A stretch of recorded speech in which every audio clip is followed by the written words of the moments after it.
நம்ம பார்க்க போகிற anime Dead Account season 1 episode 1 எபிசோடுக்குள்ளே போகிறதுக்கு முன்னாடி யாரெல்லாம் லைக் பண்ணலையோ லைக் பண்ணிக்கோங்க, கூடவே சப்ஸ்கிரைப் பண்ணிக்கோங்க.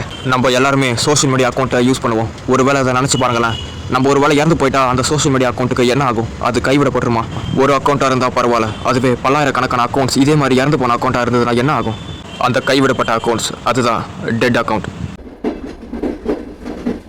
ஸ்டார்டிங்கில் சில மக்கள்லாம் ட்ரெயினில் ட்ராவல் பண்ணி போயிட்டு இருக்காங்க. அதுலேயும் சில பேர் ஃபோனில் ஏதோ வீடியோவாக பார்த்துட்டு இருக்காங்க. அது என்னதுன்னா, யாரோ 2 பேர் அடிச்சிட்டு இருக்காங்க போல. அதை யாரோ ஒருத்தர் சோஷியல் மீடியா பிளாட்ஃபார்மில் வீடியோவாக அப்லோட் பண்ணியிருக்காங்க. அதை இவங்களாம் லைக் பண்ணி ஆர்வமாக பார்த்துட்டு இருக்காங்க. அந்த வீடியோ பார்த்த மக்கள் என்ன சொல்கிறாங்கன்னா, இந்த போலீஸ் மேலே என்ன தான் பண்ணிட்டு இருக்காங்க, இவ்வளோ சண்டை போட்டுருக்காங்க, தடுத்து வைக்கவே மாட்டாங்களே அப்படின்னு சொல்லி கமெண்ட் பண்ணிட்டு இருக்காங்க. சில மக்களுக்கு அந்த வீடியோ பிடிக்கலனா கூட அந்த வீடியோக்கு அதிகமான வியூஸ் போகுது. இது எல்லாத்தையுமே ஓரத்துலேருந்து ஒரு பையன் கேட்டுட்டு தான் இருக்கிறான். அவனை ஃபோன் ஓப்பன் பண்ணி அந்த வீடியோ பிளாட்ஃபார்மை பார்க்குறான். அந்த ஒரு வீடியோக்கு மட்டுமே ஏகப்பட்ட லட்சக்கணக்கான காசு இன்கமாக வந்திருக்கு. இதை பார்த்து ஒருத்தன் சிரிக்கிறான். இவன் தான் நம்ம ஹீரோ சோஜி. இவன் ஒரு யூடியூபரு. அதுக்கப்புறமா இவன் கிளம்பி ஹாஸ்பிட்டல் போனான்.